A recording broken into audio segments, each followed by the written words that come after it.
What's cracking, y'all? You're now watching Sport Convos or listening to Sport Convos with Eddie and Mike. It's me, Mike, and I'm here with my guy. Eddie P, how are you? And we have a good show, man. We're going to recap the Falcons versus Commanders game, talk about the game coming up in LA for the Commanders. An interesting but expected halftime show choice for the NFL and Rock Nation, followed by just a couple of things that's happening right now in the world of sports. A good time in the world of sports. Again, I'm Mike from Southwest, and I'm here with my guy Eddie P, and we are going to jump right into it. The Falcons game, man, uh, it was frustrating to say the least. Um, it was the defense. Like, we're just going to jump right into it. It's the defense that's continuing to struggle versus just all types of offenses, honestly. It doesn't matter if you're in the running game or the passing game. The defense is just struggling. They're missing tackles. They're soft in coverage. Pass rushes just at times non-existence. So I'm going to just ask you, bro, to you, what's the biggest defensive breakdown you saw? Is it coverage? Is it tackling? Is it scheme related? What are you thinking, bro? Definitely more so the coverage, but I thought there was a few times. Now, I did say Bijan Robinson was going to be probably the best back we faced. Way too many times he was catching the ball wide open, but then also getting guys to the ground. But really, honestly, like when you look at from the beginning of the game to the end of the game, those key third downs that they beat us on, the final play, the final drive that they extended with that Drake London catch, like it was coverage breakdown. There were so many times where guys wide open, especially Bijan. I think majority he had 100 yards receiving, but I think I'd say I don't know how many catches did he have, like 5, 7. He had a pretty decent number. I'd say more than half of those, probably like 80 to 90% of those, he caught the ball and there was nobody within 15 yards of him. And a Yeah, guy like that, you let him get ahead of steam and get running, especially someone like, like I mentioned, he has that wiggle, kind of that it quality of making guys miss. Um, you let him get ahead of steam and it's over. But coverage was it, man. It like we guys were open everywhere, and I feel like I jinxed us because that was definitely a get right game for Atlanta. They got the ball out quick. They got into their rhythm. mm-hmm. Kyle Pitts was balling. I mean, he's on my fantasy team, so that was great, but it wasn't. I would have traded him not doing well for us getting a win. But, he played well. London, Bijan, everybody was catching the ball. They brought in Algiers to give him some burn. Like, you know what I That mean? caused To me that guy. money in fantasy games, but I digress. So, okay, so now that I kind of agree with you when it comes to the defensive breakdowns, I do think it's coverage related. I don't think the line is bad as it might seem, especially since they're still probably top 10 in defensive pressures when you're talking about pressuring the quarterback. So let me ask you this. Do you think it's the players or the play caller? Well, I mean, let's face it. I don't know if we're the oldest team, but we're definitely one of them in the NFL. And I think at times that does kind of show. I love Bobby Wagner, but there's times where he's maybe a step or two behind in coverage. Of a Kyle Pitts at tight end or of the back coming out of the backfield. Uh, I think some of it definitely has to be on the players because at some point you got to, turn your head around and make a play on the ball. You got to wrap up. You got to follow through with your tackle. But I think we, I don't know who, Dan Quinn, I guess. I can't, it's still so early, but we can't come out flat like that. And then we can't just keep doing the same thing with no adjustments. Like every now and again, we did something that kind of gave us some hope, kind of showed like, yeah, we can still be in this, but it just was few and far between. And, the coverage breakdowns, my God, I just, I know Amos is a rookie, but for me, and, there's still time. It's one game. So, hey, but Lattimore, bro, Lattimore is a problem. He was getting beat constantly, and when he wasn't getting beat, it was a penalty. And now I'll be honest, there was a few times where I kind of like, look, is what it is. I'm watching what I'm seeing on TV. Sometimes the penalty happens where I can't see it, but I just feel like we're getting some kind of like some questionable penalties, in my opinion. Like not they're not penalties, but they're kind of so minor that like in other games you'll see them not called. And I get that that's just kind of like par for the course, or it goes with the game. Sometimes you're going to get those calls. Sometimes you're not, you're going to not get them called. But either way, Lattimore, bro, like he's going to have to step up because it looked like he was Lattimore St. Juiced out there. I don't know, man. It was rough. Definitely we'll be talking about him in the next topic, St. Juice, that is. But ending this topic, I can't even give you a player that I'm like confident in right now. Luvu had a decent game according to coaches and fans on the tape or whatever, but still, even in that decency, he was missing tackles, bro. Yeah, that's swing and a miss. And it's something that I think he's always had struggles with. He's not like your prototypical linebacker. He's kind of like a new school linebacker where he's kind of a utility knife. And I think because of that, like the fundamentals go out the window sometimes when it comes to him. And I think it shows. But at the same time, like I said, he was at least in the right spots and doing this thing. Another player I could throw out there is LaRon Payne. He had a decent game, but guess who popped up on the injury report this afternoon with a knee? So his status for Sunday is up in the air.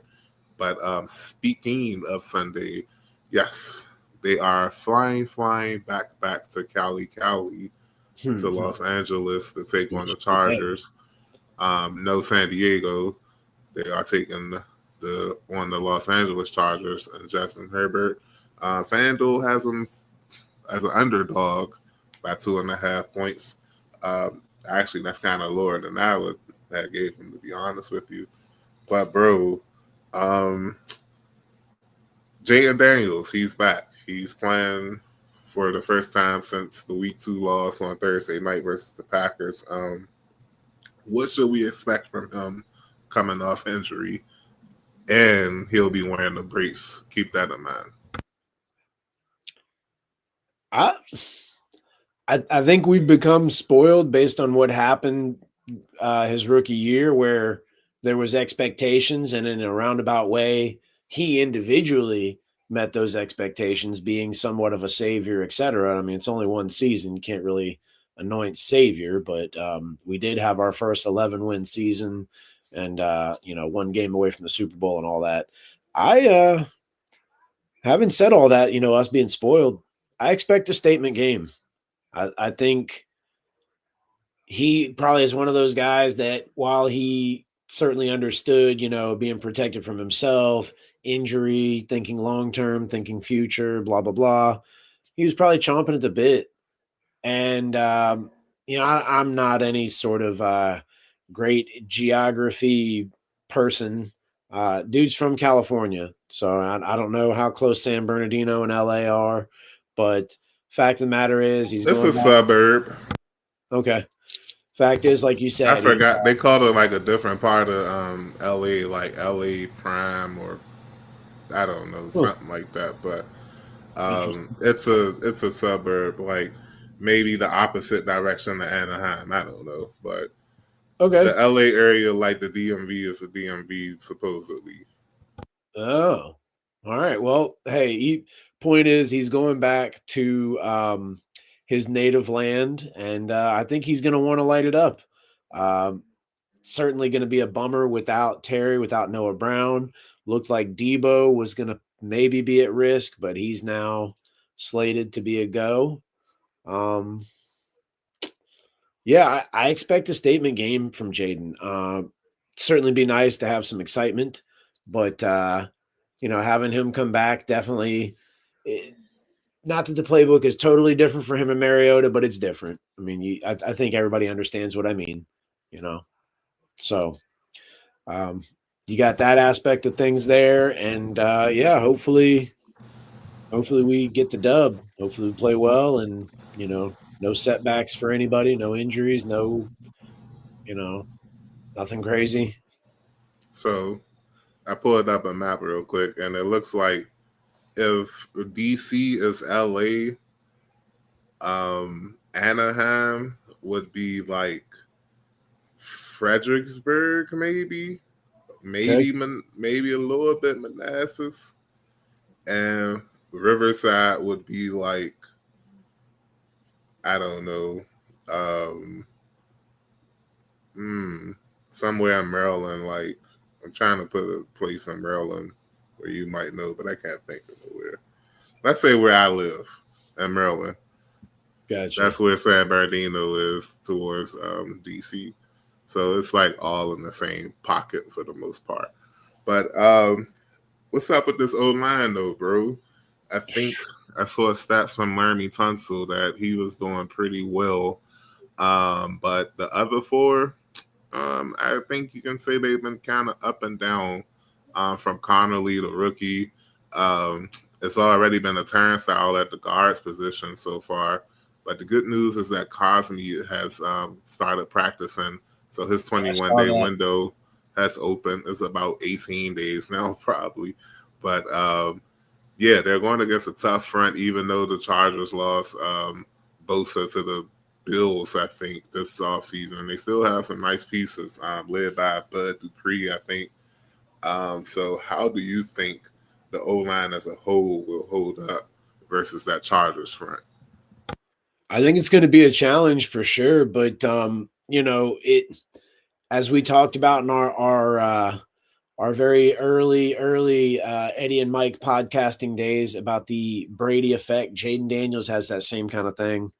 Um, Not only does he have the ability to extend plays, obviously with his legs and everything, but just sort of that. Who were the two O linemen? Well, I think Cosme might have been one of them, but they sit on the bench and they're like, hey, they there was some sort of conversation like it's a different ball game when you got number 5, and that's basically what it means. Like it that's the guy you want. They're going to block a little extra for. They're going to it just they know he's going to give it his all and be prepared and all that. So then that sort of ripple effect, that calmness, that reassurance. Okay, well, not that happens, but it also it happens. It does where you're like, all right, hey, this guy doesn't know what he's doing. And now you're maybe overthinking things because you've got that on your mind as well. I don't know why I keep pointing behind me like people can see me. Like we're talking. And so those of you who don't know, I keep pointing behind me like I'm the O lineman worried about the quarterback or something. Yeah, anyway, yeah. Let me come back down to earth here. It's that reassuring thing. So I think they'll do better. I think they're going to be challenged to do so. Obviously Tunsil has been for the most part as advertised as far as like what we gave up and what we were expecting out of him. So thank you. God bless that man protecting our blind side there. Um, yeah, everybody else, you got to step up. You got to play better. There's not really any sort of cool story or magical whatever aha moment. They got to play better. Chargers are not going to feel sorry for them. Bud Dupree is definitely an underrated pass rusher, guy with experience, and he's he's going to eat if they let him. So Yeah. Um, I do owe Bama's an apology. Um, I was accused of calling Luke McCaffrey a bust, and I'm like, I just don't see that. Like, I don't think that I called him a bust or whatever. But I went back, did some research, and yeah, there's a post over summer where I said that as of now, it's looking like he was a bust. And that's because I was comparing him to other rookie receivers, and I'm like, they were able to produce on teams where receivers were kind of as good or better than what Washington had last year, yet they still found a way to produce. So why was Luke McCaffrey not producing? And that's why I said he was looking like a bust, not because of his production, but the lack of production compared to other rookies. I'm like, look, he was drafted in the third round, and you just expect him to do something more than he did, and not let Orlando Zaccheaus and Jamison Crowder outpace him. But so far this year, he scored 2 touchdowns. He's been the focal point.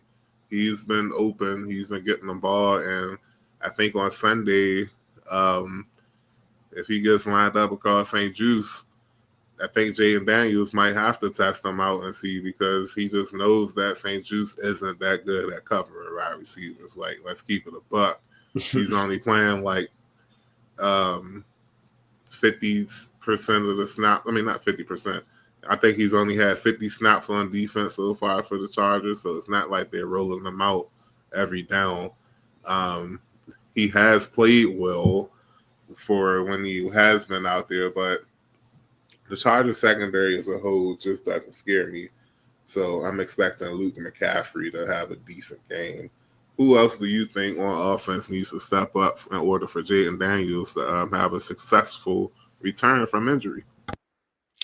I think I know we're doing running back by committee, so it can make things a little difficult for anybody to like get going. I certainly understand, like, you know, you need to allow guys to kind of roll with the punches instead of pulling somebody the instant like a mistake is made.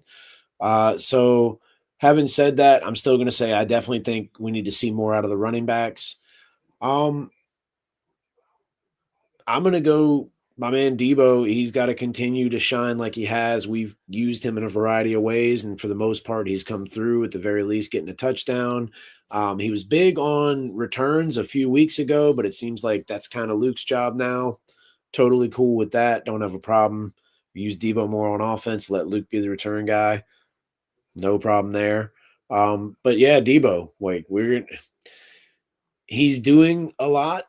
And I know it'd be great to have Terry and Noah there as well, because then he could kind of move around more, be the slot guy, etc. But going to need him to just, be the it guy. He's wanting that new contract anyway, so go get it. All right, bro. Now that we got all that out of our system, let me get a prediction, man.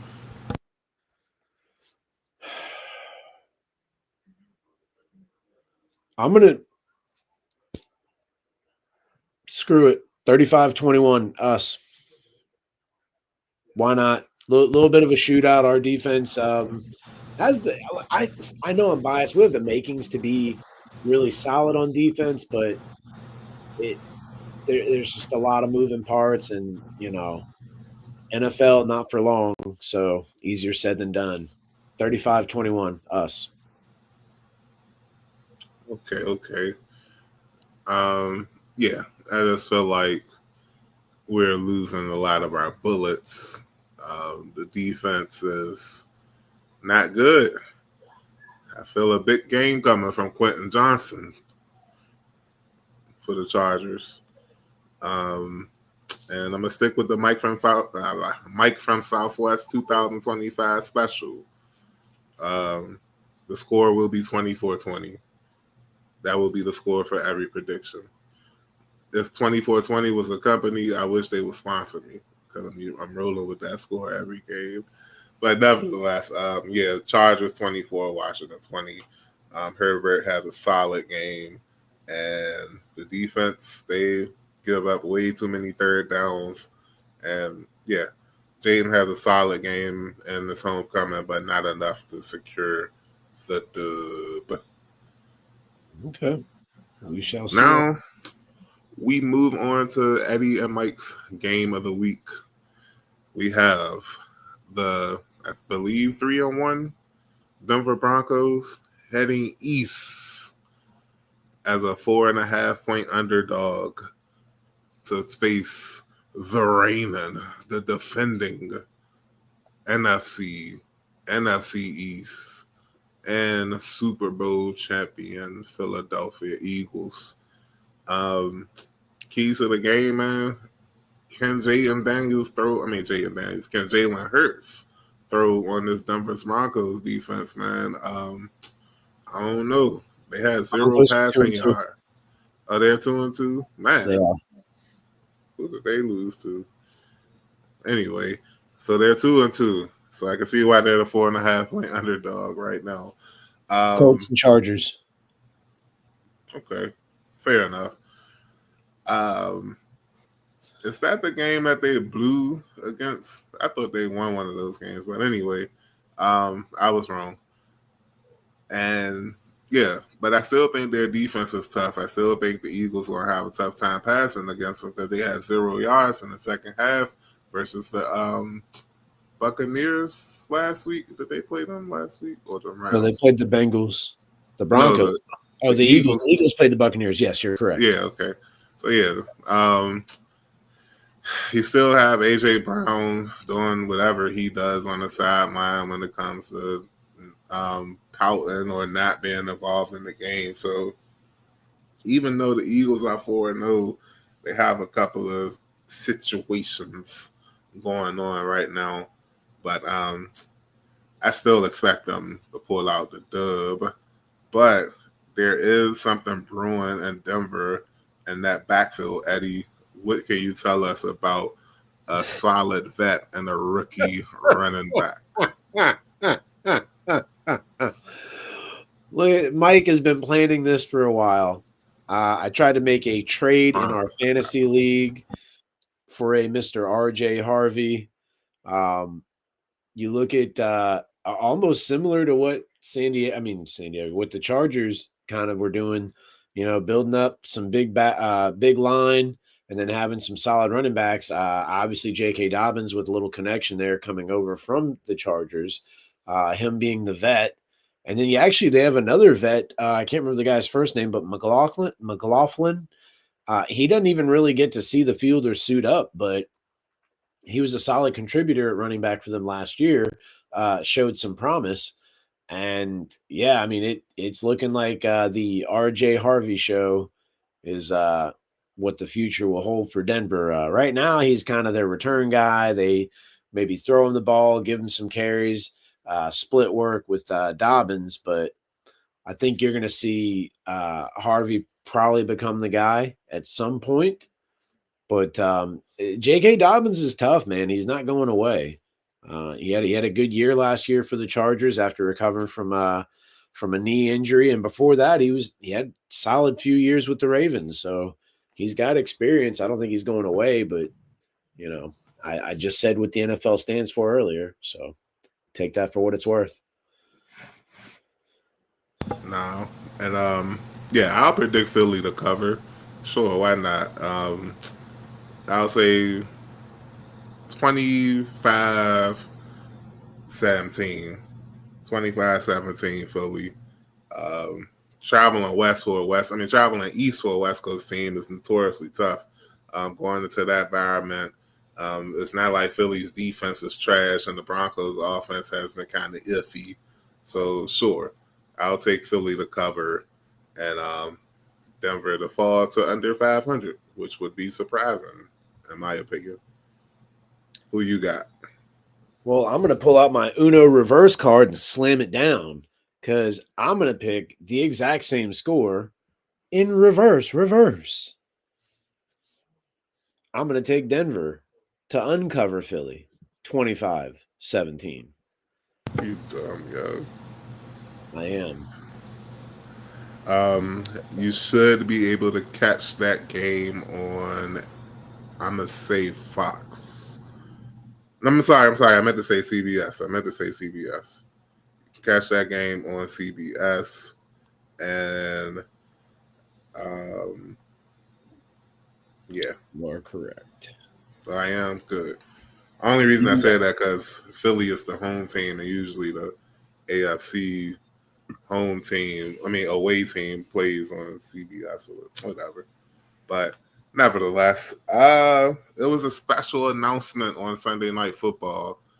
The NFL announced their halftime guests, and it's none other than one of my favorites, at least internationally, Um, Bad Benito, Bad Bunny, the second biggest streaming artist in the world behind Drake, I believe.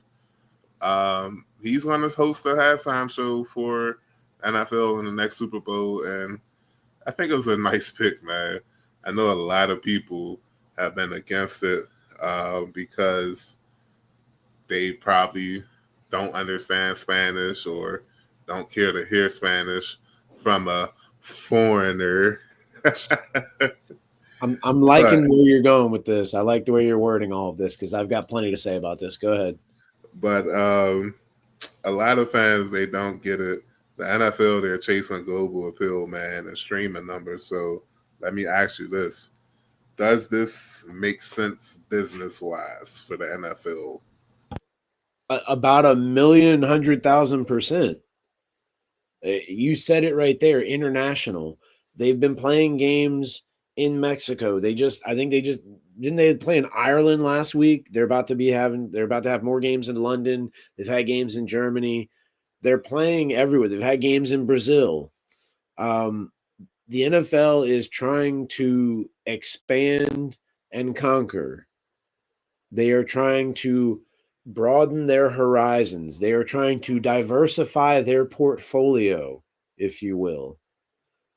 Bad Bunny is one of the biggest artists on the planet right now. And considering majority of all the Americas have a large Latin influence, and you are trying to appeal to another part of the community, like you're trying to get more fans, you want more, like let's just make this easy, you want more Spanish fans, you're gonna have Bad Bunny. And I don't have a lot of facts on this.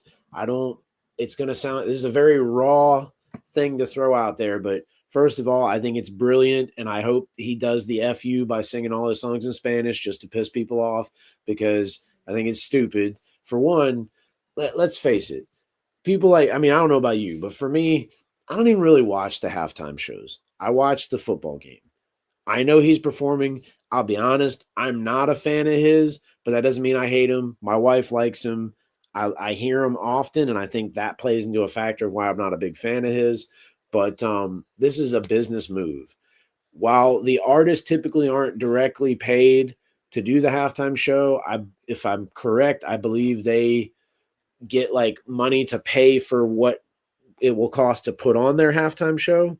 Like, if there's pyrotechnics, or they got to pay for, different automobiles to be out there, the backup dancers, things like that. I think that's correct. I'm not totally sure about that one.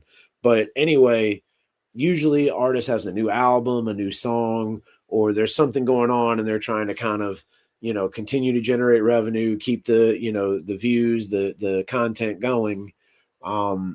And as I just said, this is again the NFL making a business decision to expand to more audiences.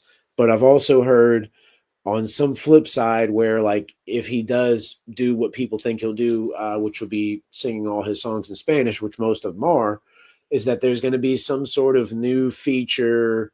I don't know if it's going to be like on your Apple AirPods, or there's going to be something where, like, it's some sort of new ploy to promote like this language deciphering kind of stuff. I know some of that already exists, but I've heard that that's going to be like coming into play here. Like, if there's some kind of product you can buy or something you have, you get the upgrade to it, and you could, like, let's say, have your AirPods in, and then like it translates from what he's saying to English. I'm not 100% certain on that. That might be like more on the tinfoil hat kind of side of things. But wanted to throw it out there. Again, people are stupid. They don't understand business. That whole, like, it's a meme and it's been around forever, since the Colin Kaepernick kneeling days, but it's a bunch of gentlemen who have a similar look and are typically in their garage or in the front seat of their Ford F-150 with a pair of Oakleys, and, insert so-and-so's performing at the halftime show. I won't be watching. That crowd. Yeah. A bunch of Maroons. Not to be confused with Maroon 5. Um, yeah, I think it'll be fine. It's whatever. There's Gloria Well, stuff on. perform at a Super Bowl one year. I'm sure they did. This goes back to that. What was it? Tyson and Buster Douglas. There was a boxing match during the time of the Super Bowl, and I think it timed up, or maybe it wasn't. Or was it Saturday Night Live or in Living Color? Maybe it was in Living Color. There was something. Yeah, Living Color did it. You're right. Yeah. I don't know why I thought boxing, but either way, that took away from the halftime show. So ever since then, the NFL has tried to make sure that whole time slot they get all the views. That's all this is about. So they're going to pick whoever is hottest, and in most cases they'll get them. But maybe they wanted to get Taylor Swift, and she said no. I don't know. Oh no, that's exactly what happened. Probably, but she don't. I mean, first of all, she wouldn't get paid, and that girl's too busy printing her own money anyway. She just dropped her dumb album today. That's all I've had to hear about. She got like 5 songs talking about Travis Kelce's junk. Good God. I'm pretty sure she didn't write the songs, but she is a songwriter, isn't she? Anyway, I'm sure whatever. that yeah. Next topic. Yeah, let's move.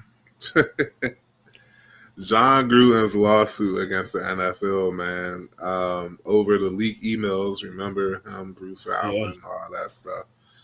It's not going away. It could even go as high as the Supreme Court. So let me ask you this. At this point, does Jon Gruden even have a case anymore? Well, I think he sort of does. And it's at least in my opinion, the little bit that I'm reading from this, because this happened a minute ago by now, and we've got lives. There's so much other football content going on. I just thought it was interesting because to me, this seems like that whole thing of insert group that does something fishy. They then decide to do a self-investigation and surprise come up with they found nothing wrong. That's where at least, again, maybe you can add more to this. The way I'm seeing it is this is going to go to the Supreme Court to be tried. I don't know. It seems to me like maybe they leaked his emails out. Granted, he said a bunch of stuff he shouldn't be saying, but it looks like they tried to kind of out him too, which, I don't know what his plans are, but maybe it hurts his chances of trying to coach again. And maybe that's his angle. But again, the way I'm viewing this is that the NFL was trying to push this to arbitration, where guess who would be in charge of the arbitration? Roger Goodell. Do you know what I mean? That's the way I'm viewing this. And they're like, no, you don't get to commit some sort of, I don't want to say crime or alleged crime. You don't get to do something wrong and then investigate yourself. You know what I mean? That's just the way I'm viewing it. Does he have a case? I don't know. I don't know. I've tried to kind of look into it, and it says the NFL appears set for public trial. Nevada Supreme Court rejected the NFL's petition to rehear a recent decision on the case. So it doesn't seem like they ruled on the case, but all these judges basically were like, nah, the NFL doesn't get to arbitrate this, Roger Goodell, etc. So they're saying that's a legal win for Gruden. And I guess if he has it in public, then it's kind of like that whole, gambling, kind of like taking a chance on the jury instead of it going behind closed doors where, the NFL might, make a deal with itself that doesn't include Gruden in the deal. So, yeah, that was the way I viewed that. And I just wanted to talk about it because I just, in this day and age where it's hard to believe what's real and what's not, and AI and everything else, and again, it's not about whether I think Jon Gruden is necessarily a good person or he said what he said, or how if is he racist or whatever. I just you can't. It looks to me like people thought that he was a bad guy for saying and doing these things, so they were trying to, what do you call that, doxing him or just trying to out him. That's what it kind of looks like happened. And as bad as maybe some of the things he said were, that you don't get to do that either. Yeah. I barely remember him, so it couldn't have been that bad. I think he mentioned something about the size of somebody's lips or something like that. So go ahead. Go ahead.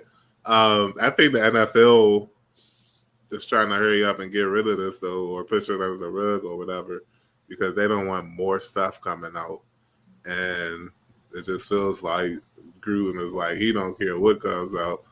Y'all kind of ruined my name and messed up, and yeah, somebody got to pay for it besides me. I think that's the big thing is that Jon Gruden's got a little bit of coin to invest in this grudge if he wants to, and he might get a good return on investment as well. So yeah, I agree. I think they're trying to hurry this up so that maybe I guess it'd be like longer you're out on a date with a girl, the more money you're likely to spend. If you hurry up and end the date quick, you can save yourself a couple of bucks.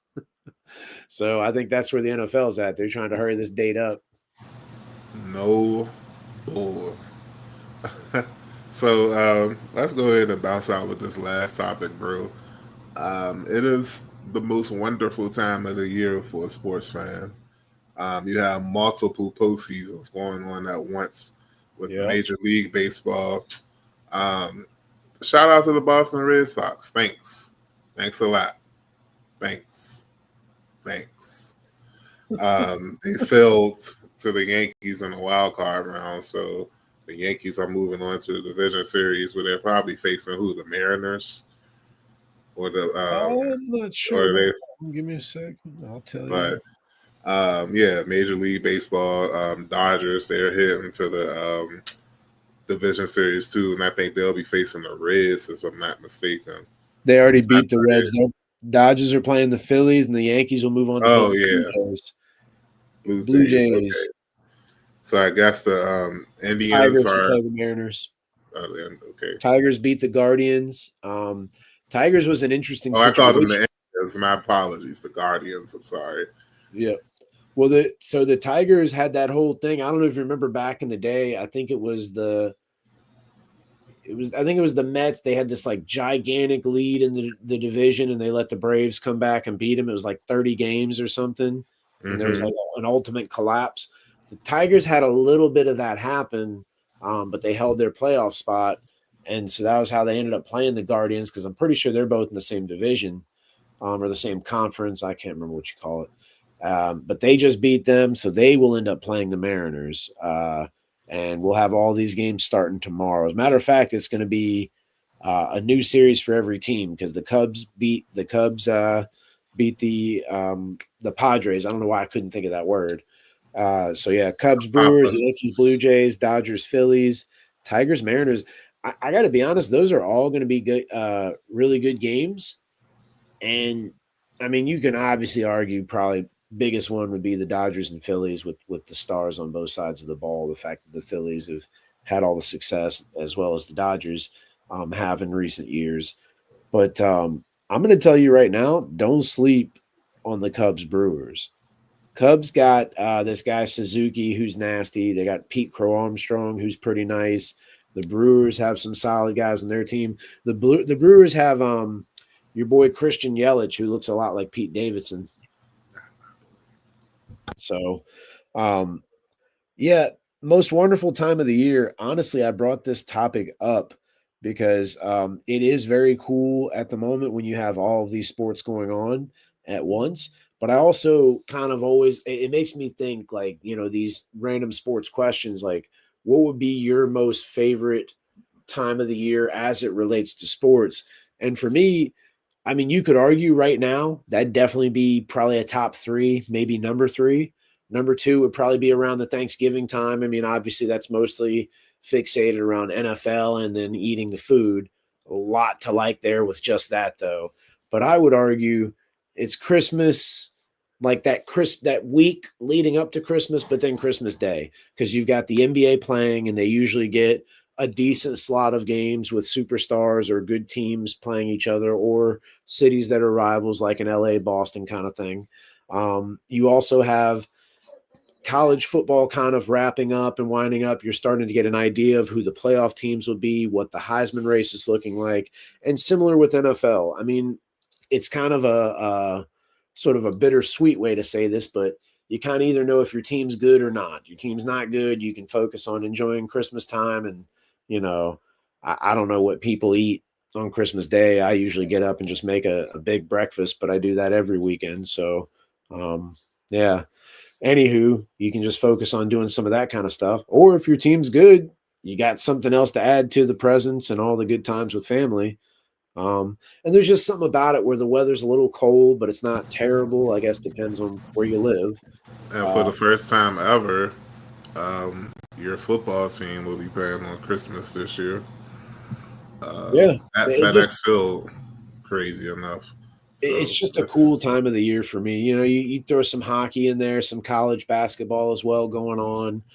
Not necessarily that that's going on Christmas Day, but leading up to it, you got a lot of those different sports going on, and you kind of you're hitting that sweet spot where there's some good games, and not that they don't all mean something, but the meaning keeps increasing as you get closer to the playoffs, or you need this win, you need this team to lose, like things start to the picture becomes a lot more clearer.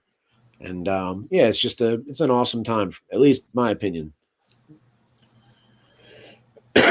my apologies. Yeah, I would say I would probably agree with you. Like the Christmas time, just in general, is just like good vibes all around for the most part. So of course, sports makes it feel better, and you have, like you said, the NBA is going on, college football is wrapping up. The Heisman time is around that time. You got college basketball starting up too around that time. Mm-hmm. Hockey's in full session. Major League Baseball just ended maybe a month earlier or whatever. So they're practicing to get ready for training camp coming up in a couple of months. So yeah, it's a good time. That's a good time. But right now is that real time where everybody's playing Yeah. in season, and we have a new fifth popular sports league, the WNBA. They're in the middle of their finals right now, and they are currently, it's in the fourth quarter of game one, where you have the Las Vegas Aces battling the Phoenix Mercury, and the Aces just took a 3-point lead late in the fourth quarter. In game one, like I said, they're going for their second title in the last 3 years, I believe, led by unanimous MVP Asia Wilson, um, Bam's girl. But yeah, you got the WNBA going, you got football, NFL, college going at the same time. Basketball season starting next week. Hockey season starting soon, maybe this weekend, I think, or if not this weekend, next weekend. So yeah, it's the most wonderful time of the year for a sports fan. Definitely. And I think, yeah, that's it, bro. I ain't really got jack much else to say this week, man. Just hoping the Commanders can pull off an upset, even though I don't expect them to. But it's a long season. After this game, it'll still be 12 games left, man. And I feel like if they could find a way to win 8 of those 12, yeah, if they can find a way to win 8 of those 12 games, they'll find themselves in the playoffs. And I believe they can. But Yep. maybe not this week. I agree. I agree. You got anything else to add before we bounce up out of here, bro? Yeah, I do. I'm gonna try to compact a lot of this as quick as I can, just because always, like most, you have the random thoughts about life, and I've always kind of had this fear of death, and I still do. And the older I get, the more, especially with social media and stuff, you hear about these, deaths on various levels of tragedy or scale of tragedy, whatever the proper verbiage is.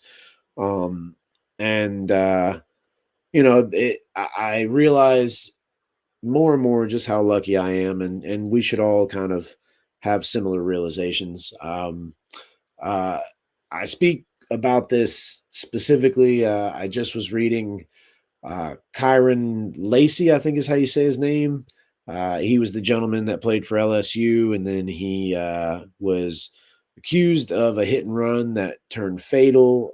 He, due to pressure and looking like he might have been the person to do it, I don't know, took his own life. It appears that uh, there were a few people involved in sort of kind of creating this story, and then there's substantial information that pretty much proves he didn't do it. Proves he had, he was away from the situation. And it's a life ruined. That person that died that day, their life is ruined as well. Arthur Jones, Super Bowl champion, brother of John Bones Jones and Chandler Jones as well, also played in the NFL. I think he might be a Super Bowl champion too. He passed away, 39 years old.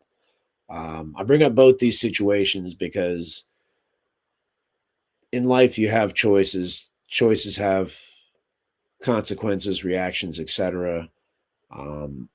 Try to choose wisely. I'm not going to pretend like I'm Mr. Know-it-all or, like I sit in a chair high enough to look down on anybody.